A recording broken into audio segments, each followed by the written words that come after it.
a Conciencias Políticas y Sociales, un espacio de discusión y difusión donde la comunidad del programa de posgrado en Ciencias Políticas y Sociales de la UNAM nos cuenta su experiencia en su formación académica y de investigación. Las opiniones aquí expresadas son responsabilidad de quien las emite y no reflejan necesariamente la posición del programa o de la institución. Bienvenidas, bienvenidos a Conciencias Políticas y Sociales, podcast de nuestro programa de posgrado. Y esta vez estamos muy contentos porque estamos conmemorando el 25 aniversario del programa de posgrado y por esa razón hemos organizado una serie de conversaciones y entrevistas con las personas que han encabezado esta coordinación. Entonces, mi nombre es Jacob Villagómez y te saludo. Carla, ¿cómo estás? Hola, Jacob, muy buenos días, muchas gracias, que estamos iniciando esta serie de podcasts. Así es. Con una invitada de lujo. Nos acompaña esta mañana la doctora Judith Boxer-Liberant, que, bueno, pues es un lujo tenerte aquí. Bienvenida. Oh, qué lindo. Muchas gracias por estar por acá, doctora. No, gracias a ustedes. Muchas. Y bueno, decimos que es un lujo, pues porque la doctora Boxer, entre muchas labores que ha hecho en la universidad, pues fue la primera jefa de la División de Estudios de Posgrado en la Facultad de Ciencias Políticas y Sociales, a donde está adscrita desde hace varios años. Ella se formó en la Universidad Hebrea de Jerusalén, estudió Ciencia Política y Sociología, también una maestría en Ciencia Política y posteriormente hizo su doctorado en Ciencias Políticas y Sociales ya en la Universidad Nacional Autónoma de México. Un recorrido muy, muy interesante, pero bueno, politóloga y socióloga de raíz, de formación. Y como decía yo, desde hace muchos años adscrita al centro que ahora se llama de Estudios Teóricos Multidisciplinarios, pero que tuvo otro nombre en otro momento, ya nos irás platicando. Judith es, bueno, muy reconocida internacionalmente por todos sus trabajos de investigación sobre diásporas, sobre transnacionalismo, sobre las nuevas indignaciones que tienen los grupos, en particular las personas judías en Latinoamérica, pero de todo el mundo. Has hecho trabajos de verdad que han sido multicitados y bueno, por el reconocimiento que tiene su investigación y su trabajo de docencia, ha recibido diferentes reconocimientos, el Premio Universidad Nacional en el 2015, ya hace varios años, pero muy recientemente, a finales del año pasado, el reconocimiento como profesora emérita de la UNAM, que además hemos de decir que es la primera mujer que recibe este reconocimiento en la Facultad de Ciencias Políticas y Sociales. A todas y a todos nos hizo mucha felicidad el tener este reconocimiento de la UNAM, a todo tu trabajo, Judith. De verdad, estamos muy complacidos de que puedas acompañarnos hoy. Muchas gracias, doctora. Y que nos puedas platicar un pedacito de toda la historia, por supuesto. Y de hecho, por ahí queremos empezar, doctora, saber cómo es que se realiza toda esta organización del programa de posgrado, cómo estaba anteriormente esta estructura y cómo fue que en esos años se empezó a pensar a hacer un programa de posgrado, doctora. Bueno, cómo no, ante todo, gracias por esta tan cálida bienvenida. Se los agradezco mucho. Me da mucho gusto estar con ustedes. Creo que estamos en un programa en el cual interactúan historia y memoria y eso es muy interesante. Procuraremos apegarnos a la historia, pero en la dimensión de memoria quiero decirles que si ustedes me oyen a mí con una gran pasión, quiero decirles que fue, en primer lugar, la pasión y lo que yo pueda destacar de logros que tuvimos, lo hago desde una humildad intelectual porque fue un proyecto colectivo, fue un proyecto conjunto de colegas, compañeras, compañeros, instituciones, en fin, creo que en ese sentido, si hablo, es un nosotros, una primera persona de nosotros, pero bueno, me tocó ese privilegio Aún hoy, cuando procuro reconstruir, no tengo muy claro cómo me atreví a aceptar esa invitación. En retrospectiva, ¿verdad? En serio, sí. Así lo digo. Era un gran desafío. Nuestra facultad era una facultad que ofrecía un programa de posgrado con los recursos y capacidades que tenía. Sí. Fue fundacional en el espectro nacional. Eso no debemos perder de vista. Fue fundacional en el espectro nacional, pero con el desarrollo de las décadas, sobre todo diríamos los 70s, los 80s,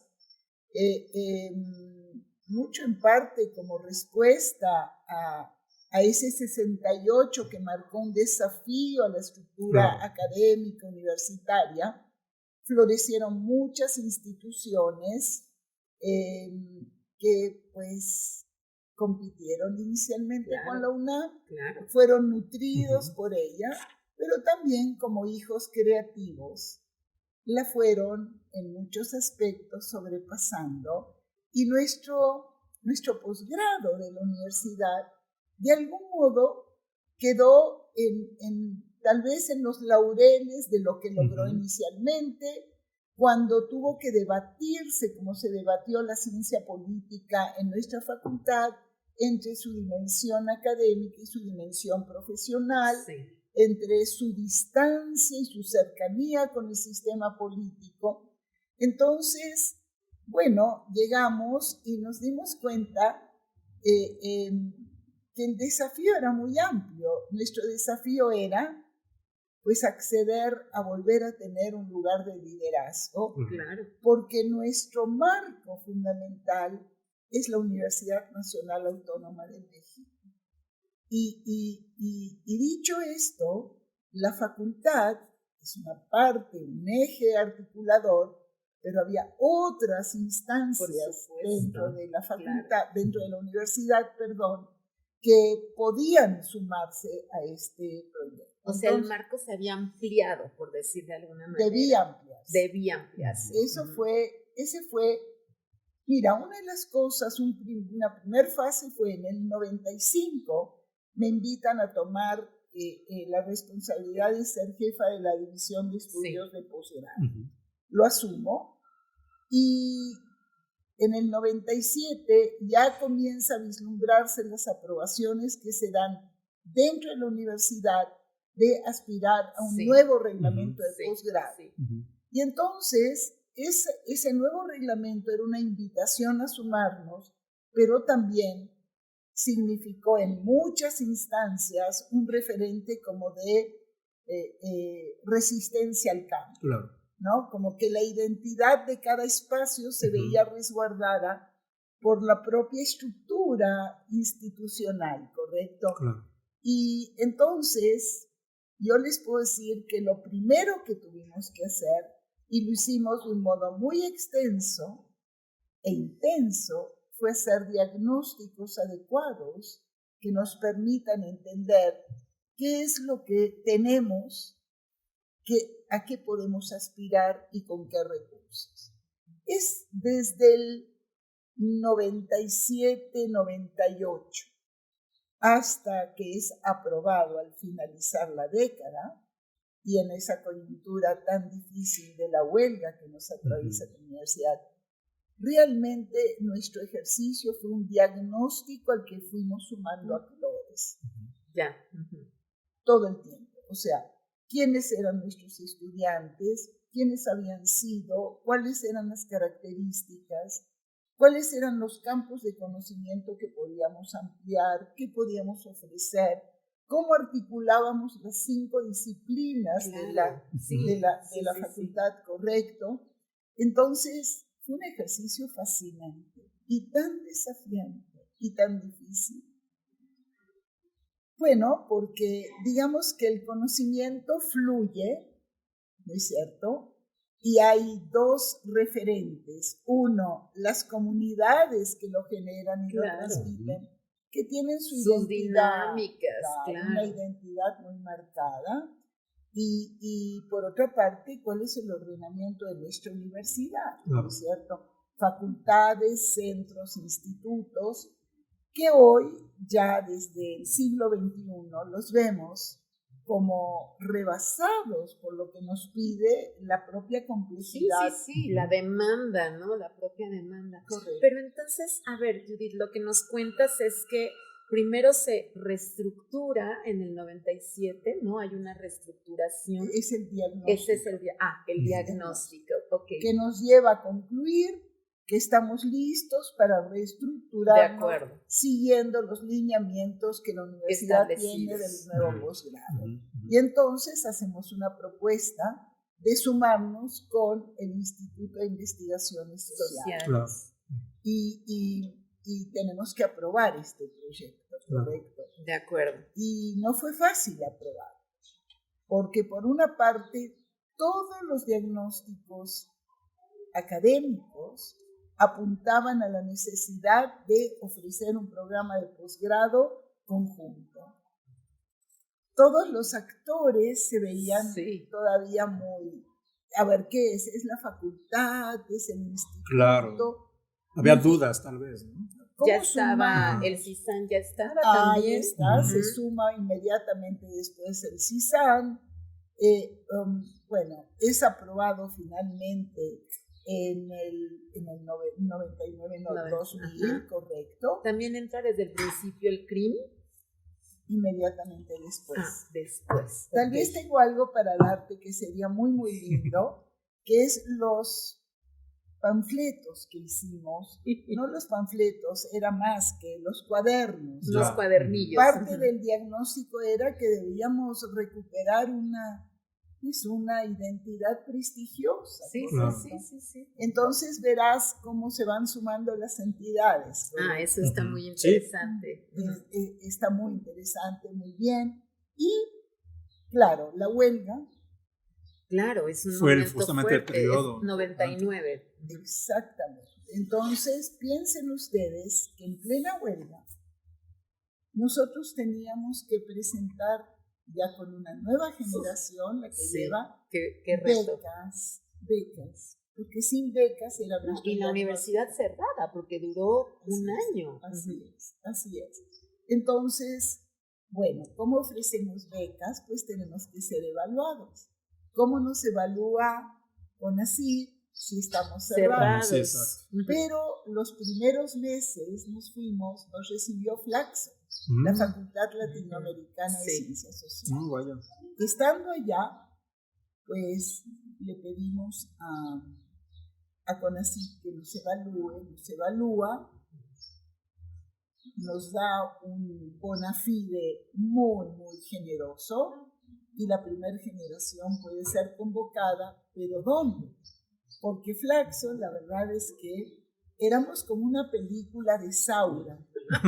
La abuela que llega por unos días y se empieza a quedar. Y como éramos muchos... ¿Y ahora cómo lo sacas después, verdad? Y como éramos muchos, tú veías que poco a poco Flaxo parecía más la facultad, el instituto. Sí. Bien. Entonces...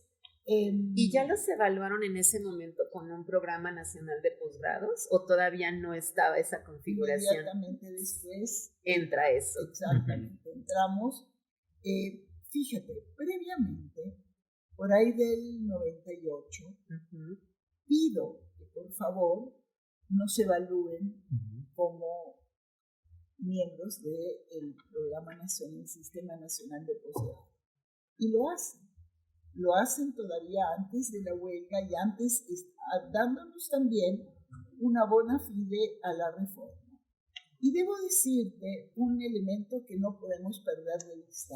Ha sido el prestigio de nuestros cuerpos académicos. Sí, claro. Los que irradiaron prestigio al proyecto. Sí, por supuesto. Sí. En todas, en ciencia política, en sociología, en relaciones internacionales. Llegó Olga Pellicer, a ver qué es este posgrado. Sí. No, pues sí, adelante, vamos a apoyarlos. Debo decirles que entonces solo teníamos como posgrado un becario, que nunca había informado.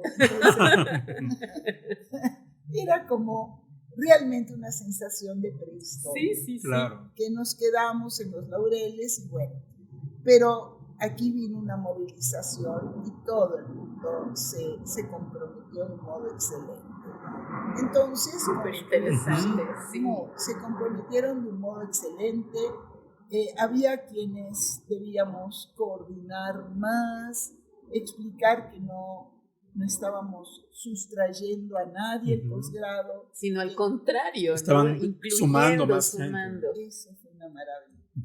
Y entonces, pues, se diseñó un programa donde para articular todas estas entidades, la estructura fue las disciplinas, los campos de conocimiento de convergencia, correcto, y las líneas de investigación. Sí, que es la estructura que prevalece hasta la actualidad. Y donde tú puedes, en efecto, Carla, tú puedes regular, aspirando a cierto balance, donde tienes un mayor número de tutores, bueno, digo tutores, construimos la idea de la tutoría. Piensa que instauramos la tutoría, instauramos los coloquios, instauramos las candidaturas. Sí, había que echar a andar la vida académica de esa propuesta, ¿no? Exactamente. Entonces, bueno, pues creo que la sensación de vanguardia fue tal que tenemos una colega que trabajaba conmigo muy de cerca, Gilda Waldman, que su hijito pequeño le preguntaron en la escuela, estoy hablando del 2000, 99, 2000, ¿qué hace tu mamá? Y él respondió con así. Fue una respuesta certera. Muy certera. Sí, exactamente.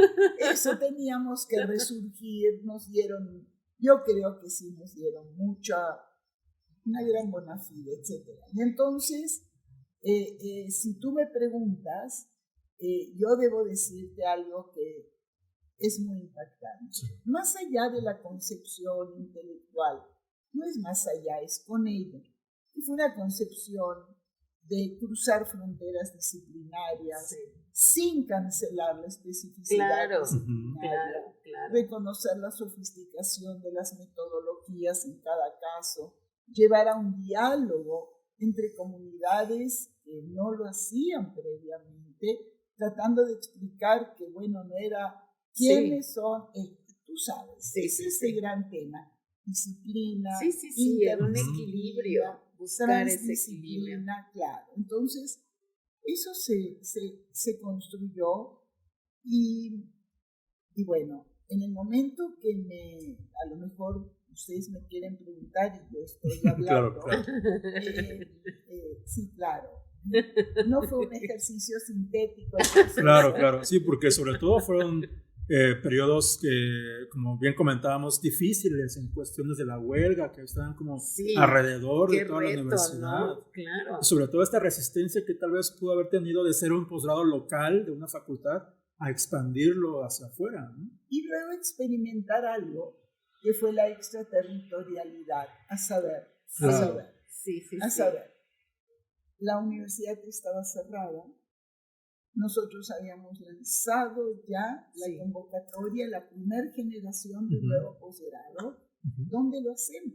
Ya tenemos becas. Entonces, también con el generoso apoyo de la universidad, logramos encontrar un espacio bellísimo en Coyoacán. Claro. Sí, todos lo recordamos. Todos lo recordamos. Sí, y sobre todo que tal vez los que sean más jóvenes no lo sepan, estamos ahorita en la unidad de posgrado, pero había una sede justamente en el centro de Coyoacán anteriormente. Porque este edificio no existía, exactamente.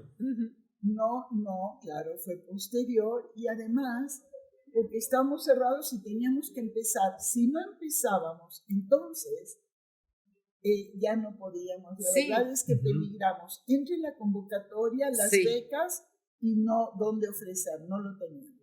Ese lugar fue muy interesante porque no solo nos permitió desarrollar, sino que les dio a nuestros estudiantes un prestigio que necesitábamos recuperar. Una universidad Sí, cerrada. sí, pero que estaba con proyectos, que funcionaba. Cerrada en un momento clave de transiciones, etcétera.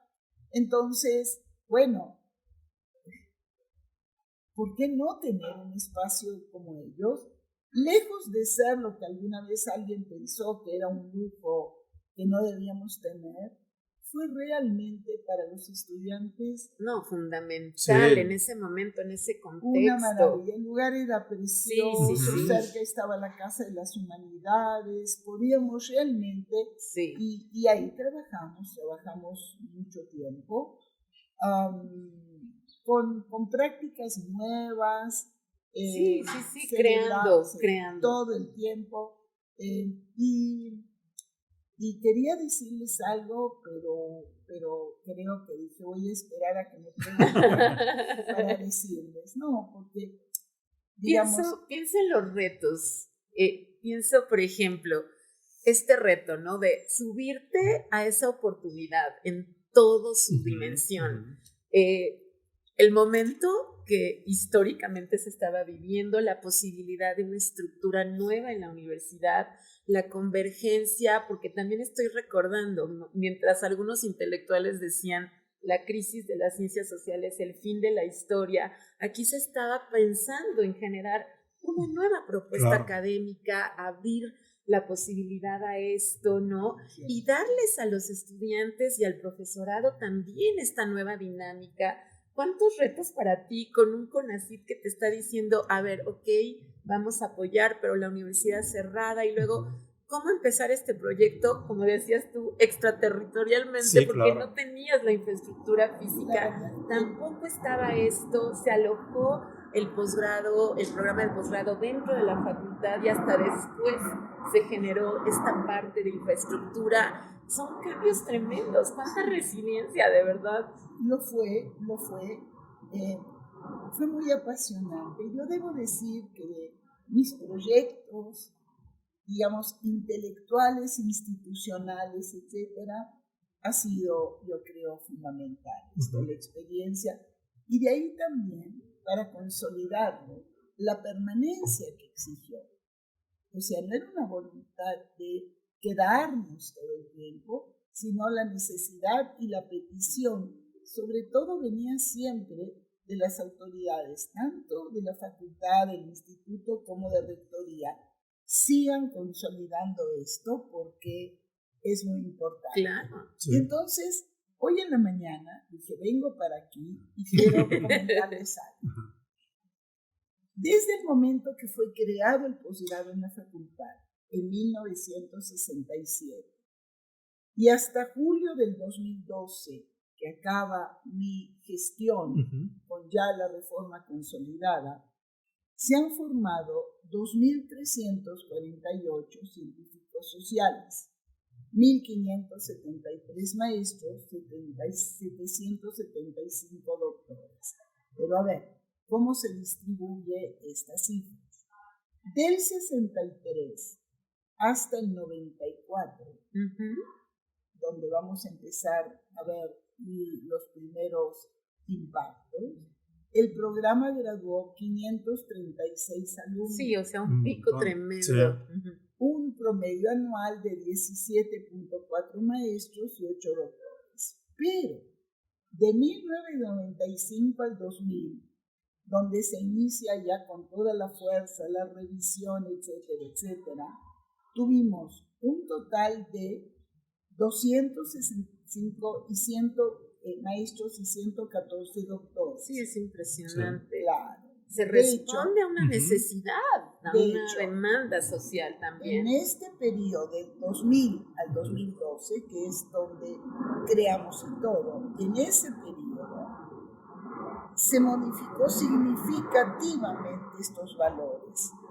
En ese lapso, solo en eso, piensen que hablamos en total de 1.500, en ese lapso fueron 1.493.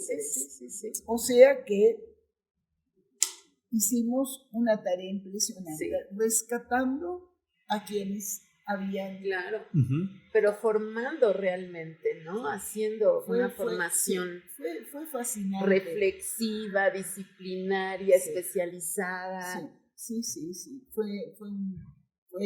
Y luego todos aquellos otros insumos que necesitas, becas, el programa PAEP, el programa de apoyo a los estudios de posgrado, lo que nos permitió de nuestros alumnos, 1023 participaron yéndose fuera.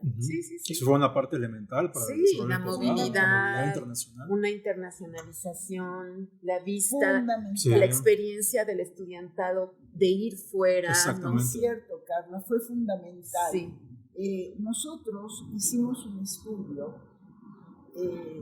desde la primera generación de cuáles eran las condiciones socioeconómicas de nuestros estudiantes. Y lo que entendimos era que la beca era también para manutención de sus familias. Claro. Entonces, para ellos, el salir fuera, en la mayoría de los casos, fue la primera vez que claro. Esto realmente amplía la mirada, el horizonte. Las características del estudiantado es distinto a los de licenciatura, ¿no? Ya los de maestría y doctorado ya tienen un nicho familiar, incluso ya muchos son casados, tienen hijos. Entonces la beca representaba una entrada de dinero importante. A veces a lo mejor lo principal, un complemento, ¿no? Pero sí muy importante. Y en esa época había una gran crítica a nuestra voluntad de ser parte de CONACYT, porque nos veían como neoliberales.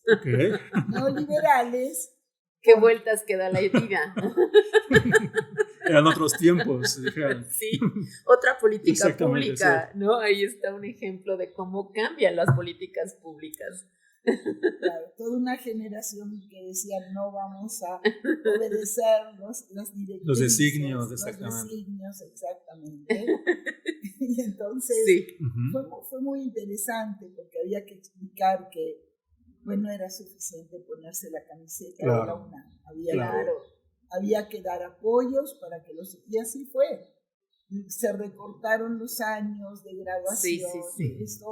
Esto significó algo muy... Y pienso en algo también que quisiera yo preguntarte, porque a lo mejor el estudiantado no dimensiona esto, pero fue una respuesta a una necesidad y a una demanda de la sociedad, que también en esos años se culmina con la profesionalización y la trayectoria y superación académica de muchas de las personas que ahora somos tutores y tutoras. Es decir, se abrió la posibilidad para que esas personas que ya estaban en los institutos o en las facultades pudieran obtener sus grados, porque no los habían tenido. Digamos, también tiene que ver con una política pública que está privilegiando en ese momento los grados académicos, y muchos de los profesores y profesoras no los tenían porque no era tan importante o tan necesario tenerlos, y les permitió también un acceso a esa posibilidad de formación y de superación,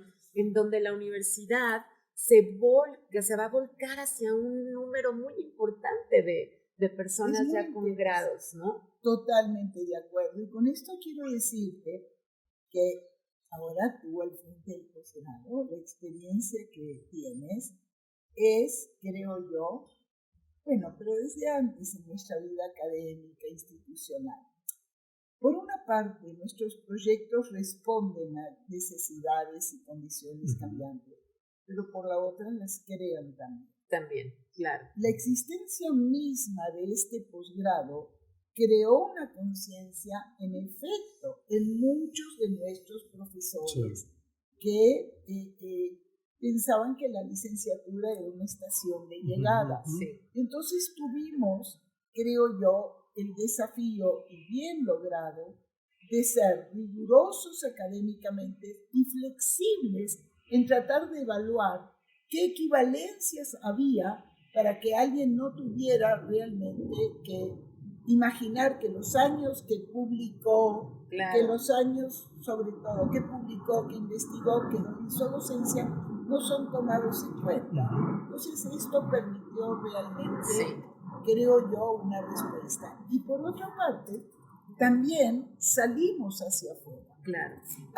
Nuestro programa irradió hacia Querétaro, hacia Sonora, irradió hacia la Cámara de Diputados en un intento de profesionalización de los diputados, y eso fue germen de lo que luego se constituyó como el programa único de especializaciones. Qué interesante. Y también creo que hubo una gran agudeza en todos los participantes en distinguir la beta profesional y la beta académica, pero no divorciarlas, o sea. Sí, complementarlas. Exactamente. Yo creo que hay también ese mito de que un buen profesional no necesita una base sólida académica, o que un sólido académico no pueda dar docencia. Claro. Entonces esto sí, fue un momento, nos tocó el privilegio de vivir un momento de cambio muy importante. Muy fuerte. Otro elemento que no dejaría fuera es precisamente el generar con PAEP, con los apoyos de PAEP, una impresionante lista de investigadores internacionales que vinieron a dar. Claro. Sí, profesores que venían. Ahí está una lista está muy interesante. Impresionante. Porque eso permitió también que nuestros alumnos establecieran lazos directos con ellos, ese diálogo que pueden tener. Entonces, esa sensación de estar en el mundo y estar en el mundo bien. Y con un reconocimiento también internacional. Eso es muy importante, sin ¿no? Duda, sin duda. Aprovechando también el proceso de globalización que se estaba consolidando en esos años. Qué interesante, Judith. Y a ver, cuéntanos, ¿tú cómo ves a la distancia, cómo ha evolucionado? Porque ahora hay muchas cosas que prevalecen de todo eso que ustedes lograron germinar, y no nada más germinar, sino además empezar a regar, ¿no? Y que empezaran a salir ya las primeras hojas, frutos, o sea, es impresionante los números. Y han pasado 25 años desde que el programa se constituyó como un programa de posgrado junto con otros programas, y ahora tenemos, esta infraestructura. Hay muchos procesos que permanecen, pero también se han ampliado.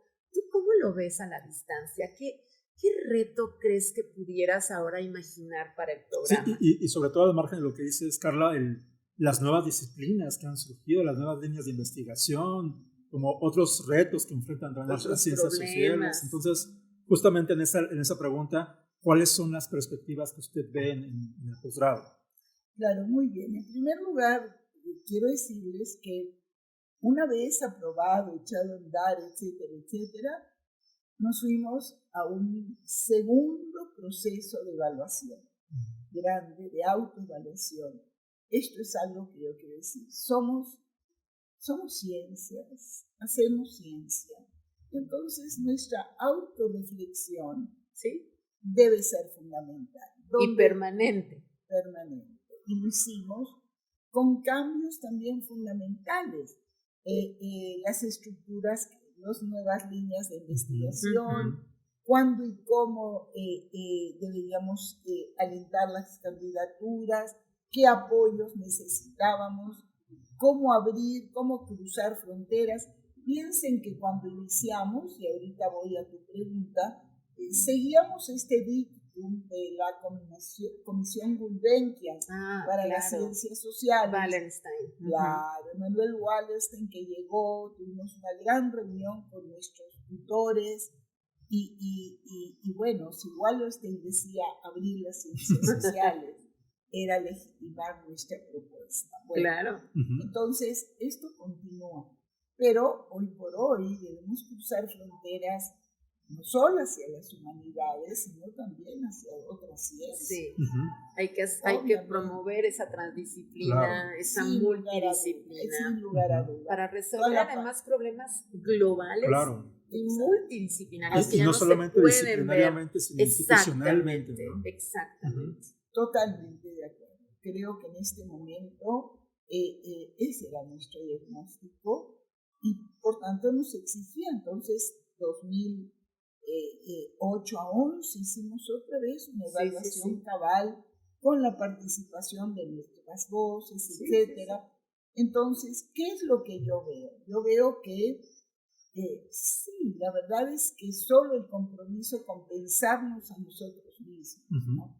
Yo creo que hoy vivimos un mundo donde las fronteras, todas las fronteras, exigen pensarse, y también las fronteras disciplinarias. Claro.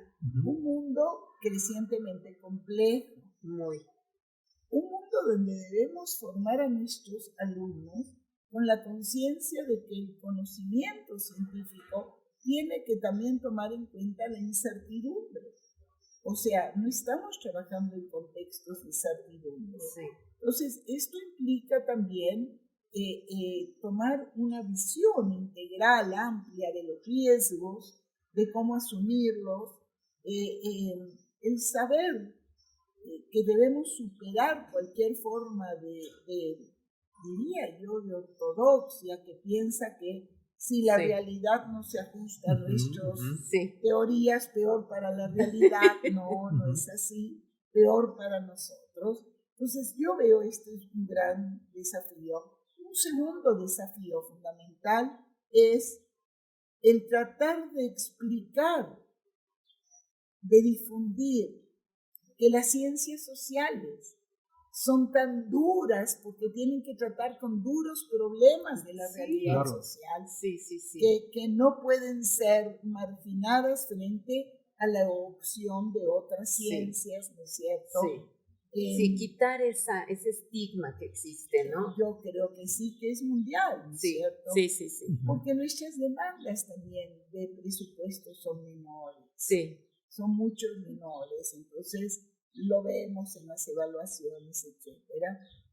Creo que este es un desafío también importante. Tercero, yo creo que no hay nada más importante, ahora sí lo digo, como la pasión que nutre la razón. ¡Wow! Así lo pienso. Nuestro quehacer es racional, es totalmente racional. En lugar de la intuición, claro que está, pero es más complejo analizarlo. Pero creo que la pasión por el conocimiento, por la verdad, por el compromiso con nuestra sociedad, exactamente, con la resolución de problemas, con mejorar la calidad de vida de las personas. Así es. Entonces, bueno, y la conciencia, ¿no? Fíjate, tal vez esta es una anécdota que puede ejemplificar. Había que informar a CONACYT, ¿no es cierto? Entonces informábamos de nuestra biblioteca e informábamos luego de una biblioteca más, hasta que un día un colega muy querido me dijo: no entiendo, todos los recursos de la UNAM son de ustedes. Claro. Todos. Sí. Porque es el programa de posgrado de la UNAM. De la UNAM. Pues informen todos los bancos de datos, los recursos. No, bueno, eso es inmenso. Es impresionante. Imagínate. Esa conciencia, ¿no? Porque tiende a haber de algún modo estos localismos. Microespacios, ¿no? Tal cual, exactamente. Así que yo creo que vamos muy bien en un posgrado que sigue creciendo. Me encanta oírte, Carla, obviamente a ti también, porque creo que no consideras que es necesario, al revés, lo voy a poner en positivo, porque creo que tu evaluación positiva de nuestra gestión no minimiza para nada tu propia gestión. Esto no siempre ha sido claro, ¿me entiendes? Entonces yo creo que es muy importante reconocer las líneas de continuidad y cambio. Parece suena contexto nacional. Sí. Totalmente. Contexto reciente. Exactamente, reciente. Continuidad y cambio. Doctora, quisiera que nos comentara alguna experiencia que usted le haya marcado durante el paso en la coordinación, en la que usted le haya como generado como esas sensaciones positivas del programa que nos quiera compartir, sobre todo a las personas que nos ven y nos escuchan? Son muchas. La verdad es que quisiera ahorita ser clara en cuál podría plantear, pero sí son muchas. Algunas que lindan en experiencias que tienen un toque surrealista. Para que sigamos con la literatura, también Kafka se hacía presente. Correcto. Por ejemplo, bueno, algunas maravillosas que tienen que ver con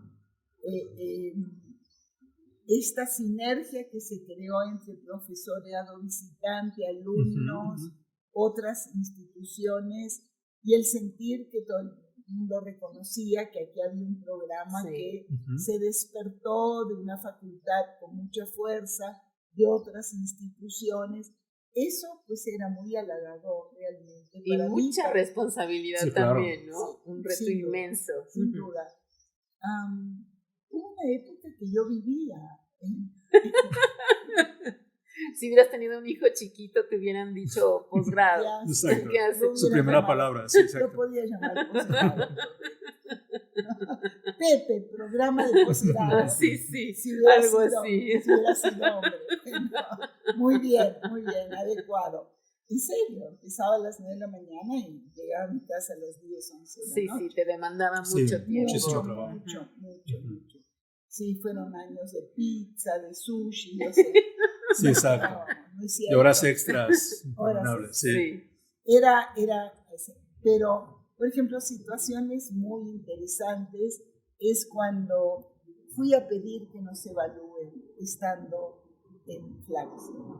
Entonces, era una huelga en la UNAM, estaba todo cerrado, perdón, y entonces tenía yo que llevar el informe de todas nuestras maestrías y doctorados, que era algo así como, digamos, yo calculo que eran como 600 cuartillas ordenadas, etc. Tremendo. Entonces, ¿en qué las llevo? Pues las llevo en pues esas bolsas grandes, hermosas de mercado. Sí. Pues ahí las llevas.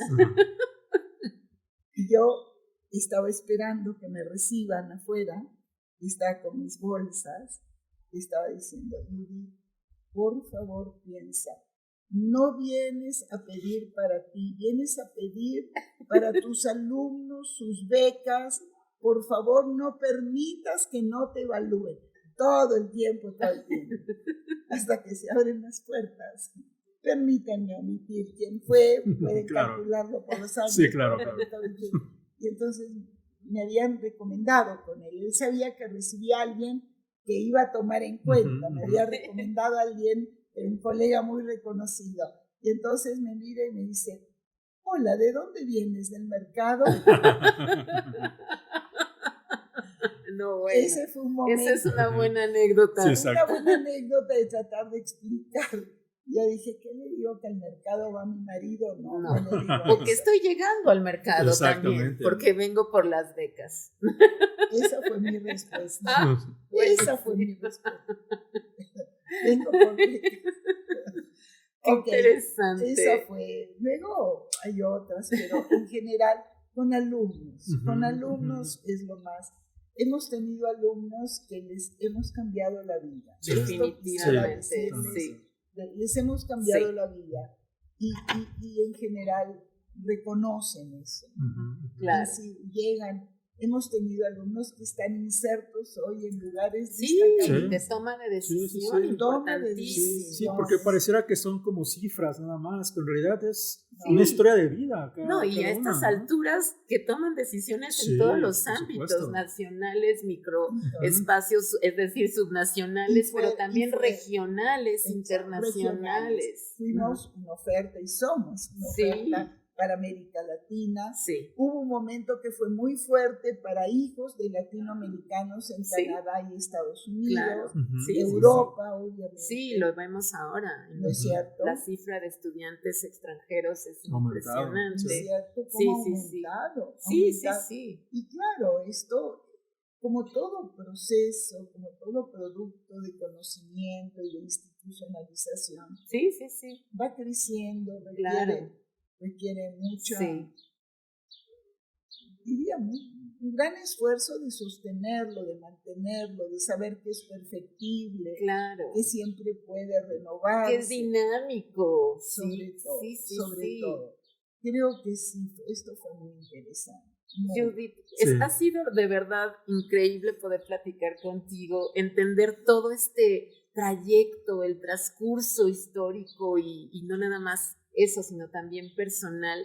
Nos gustaría que antes de despedirnos, porque bueno, el tiempo apremia, que mandes un mensaje al estudiantado, pero también a las personas que están interesadas por el programa. ¿Qué les dirías?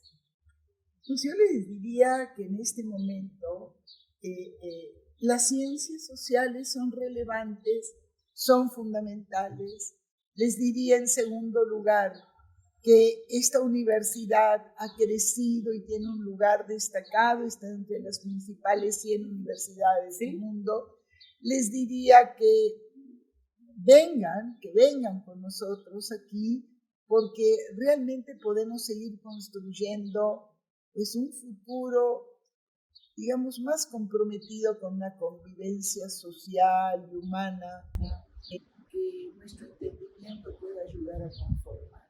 Creo que debemos ser breves. Para finalizar, yo les agradezco mucho. Al contrario. Me siento muy a gusto, me siento en una calidez.